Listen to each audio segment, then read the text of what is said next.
Olá, ouvintes! Tudo bem? Bem-vindos à 9ª temporada do podcast Direito Empresarial Café com Leite. Eu nem acredito que a gente vai fazer 4 anos juntos, ouvindo, discutindo, se deliciando aqui com o direito empresarial. Esse é o podcast perfeito para quem busca conhecimento jurídico durante o dia a dia. É a sua biblioteca em áudio, gratuita, repleta dos principais textos e autores do direito empresarial no Brasil. Eu sou Amanda Taide, mineira, cruzeirense da UFMG na origem, com passagem em São Paulo, no Largo São Francisco, USP, e Candanga, Fluminense e UNB, de coração. Eu sou casada, mãe do Pedro, de quase 7 anos. Pedro Cristiano Ronaldo. Do Lucas, de 5 anos. Lucas Cristiano Ronaldo, Mbappé e Cano. E tutora do Vira-Lata, da Farofa. Sou professora da UNB e consultora no Pinheiro Neto Advogados, em direito privado, nas áreas de direito da concorrência, comércio internacional, compliance, anticorrupção, acordos de leniência, negociações, direito empresarial em geral. Esse é um podcast simples, curto e gostoso, como um café da manhã, rapidinho durante a semana. Você quer navegar pelo podcast? O nosso novo site foi totalmente remodelado. Entrem em podcast.direito empresarial Café com Leite e vocês verão uma forma completamente nova de navegar pelo nosso podcast. Os episódios estão organizados tematicamente como uma trilha do conhecimento, facilitando o acesso de todos vocês a temas como teoria da empresa, fundamentos do direito societário, sociedades limitadas, sociedades anônimas e muito mais.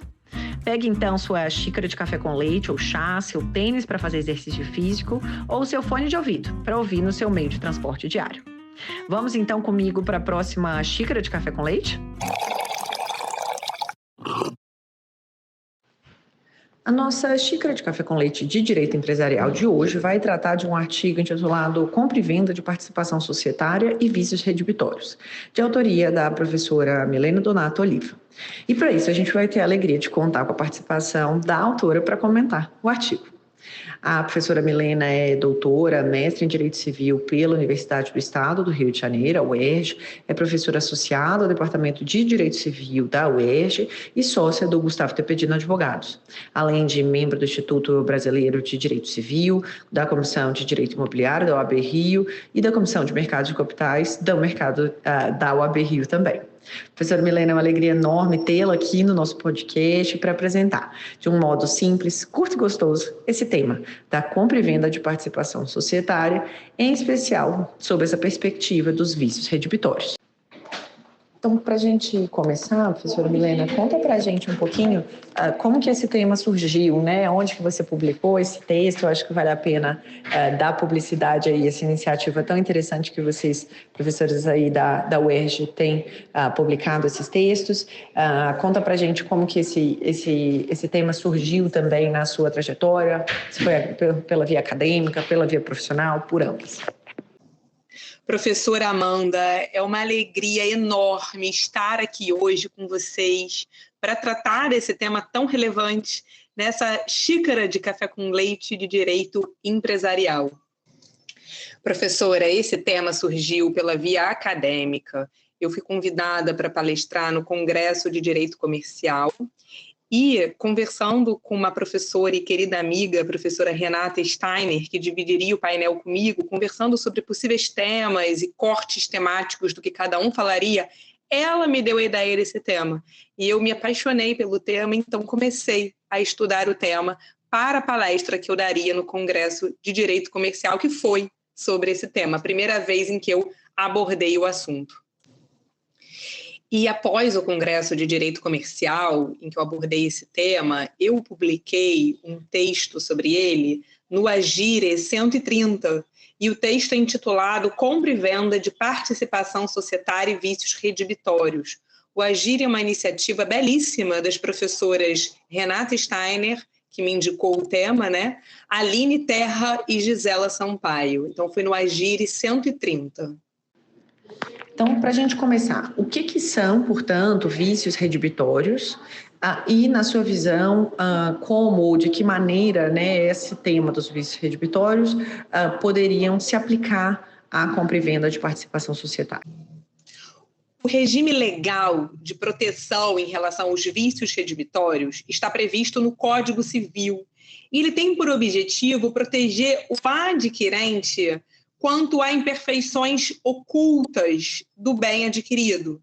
Imperfeições essas que são anteriores à tradição, anteriores ao adquirente se tornar proprietário do bem. E imperfeições essas, vícios esses, que tornam o bem transmitido impróprio ao uso a que ele se destina ou diminuem o valor desse bem. Aplicar os vícios redibitórios, né, o regime legal dos vícios redibitórios à compra e venda de participação societária é um tema altamente controvertido, porque, a rigor, a compra e venda de participação societária ela tem por objeto a participação societária em si, de maneira que, tecnicamente, só haveria de se falar em vícios redibitórios quanto a imperfeições que afetassem a participação societária em si. Mas, em geral, as discussões em relação à compra e venda de participação societária, elas não vão se ater à participação societária em si. As discussões vão além. Elas vão se relacionar a defeitos e a vícios relativos à sociedade-alvo, ao patrimônio dela. E daí a grande dúvida, ora, mas o objeto da operação, o objeto do contrato é a compra e venda de participação societária. Desse modo, vícios em relação ao patrimônio da sociedade-alvo, eles têm o condão de atrair a disciplina dos vícios redibitórios?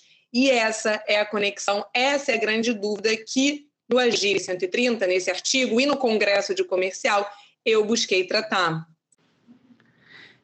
E agora que a gente sabe o que são vícios redibitórios e a sua aplicação a esse contexto da compra e venda de participação societária, na sua visão, quais que são as consequências jurídicas de defeitos ocultos nos ativos de uma sociedade adquirida por meio de participação societária?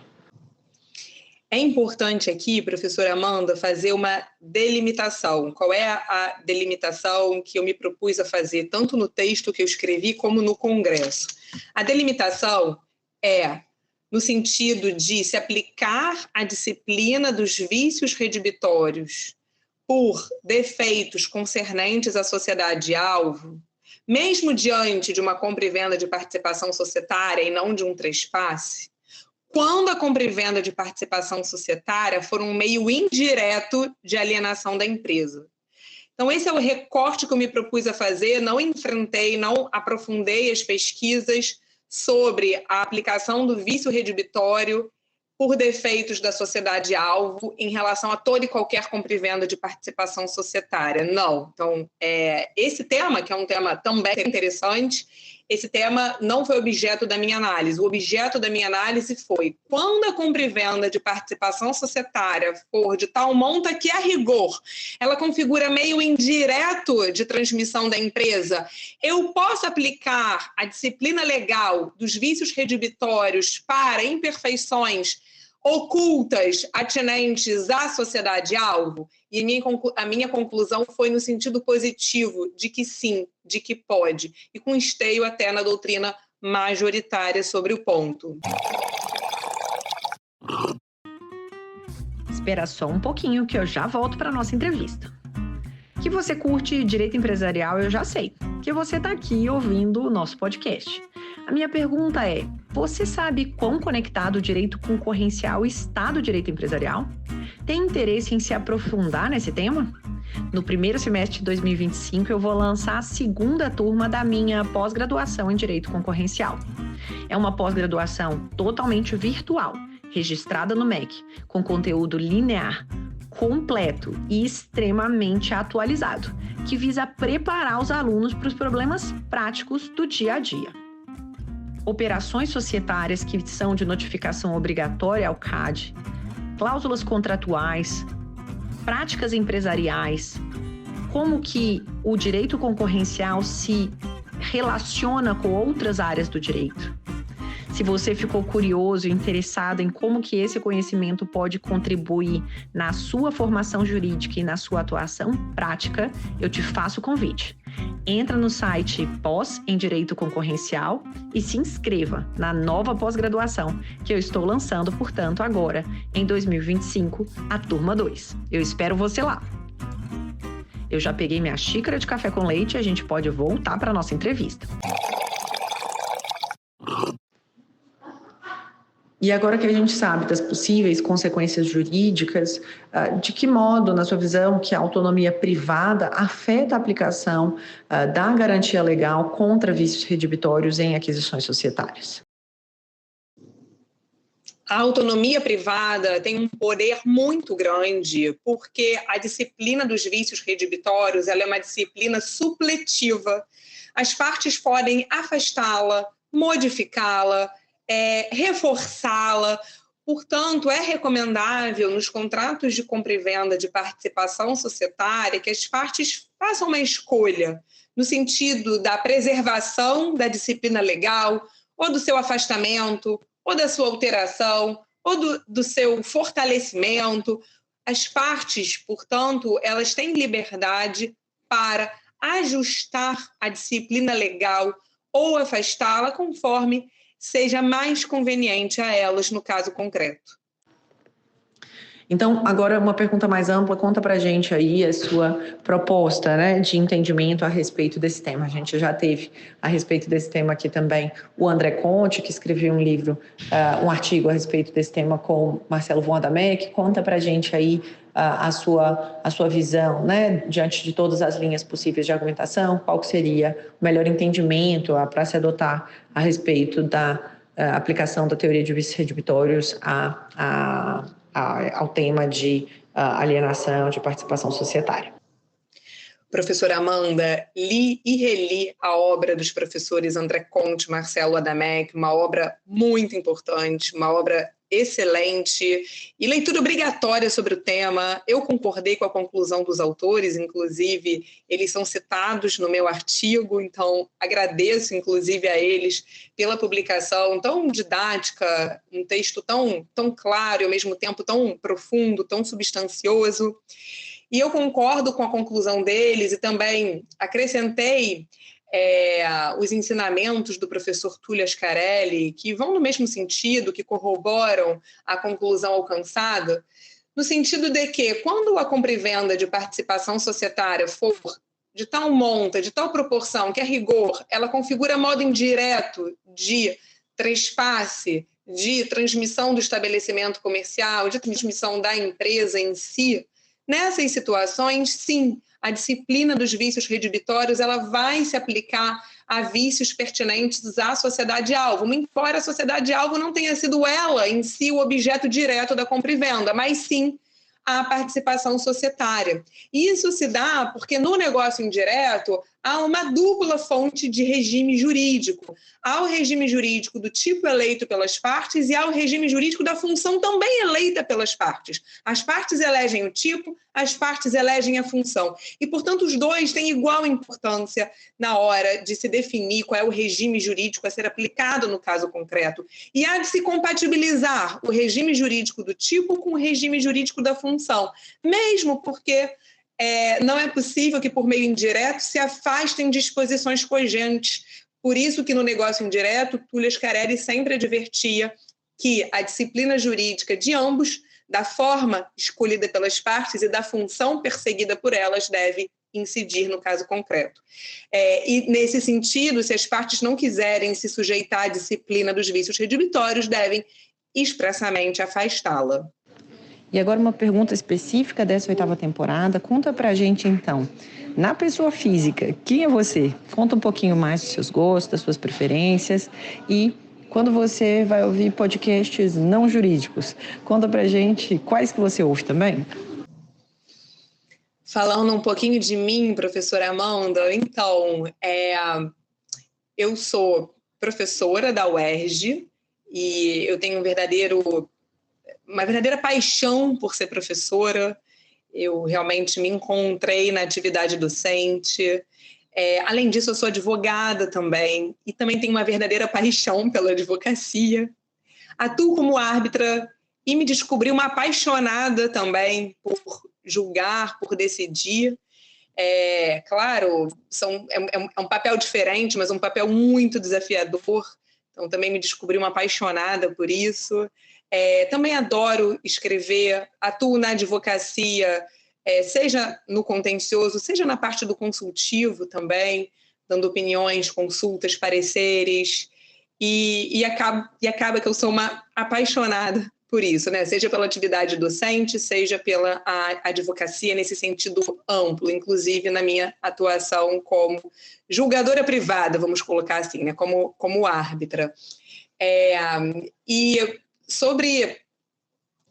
sobre outros podcasts, né? Eu me interesso muito por notícia, então podcasts não jurídicos são podcasts de notícias, podcasts de jornalismo em geral, brasileiros e de outros países também. Mas, como eu sou bastante apaixonada pelo direito privado em geral, claro, direito civil é toda a minha formação, mas o direito privado em geral acaba que eu estou sempre em busca também de notícias jurídicas. E eu tenho uma página no Instagram por meio da qual eu busco me comunicar com os meus alunos. Como eu disse, né, eu realmente gosto muito da docência, então eu tenho um projeto de extensão na UERJ, que é o projeto Direito ao Ponto, que também tem uma página no Instagram, e eu alimento a minha página no Instagram também com conteúdo acadêmico, eminentemente acadêmico, como forma de propiciar o debate, o diálogo e propagar o conhecimento. E mais importante do que propagar é o debate, né? Então é muito legal quando as pessoas interagem, discutem.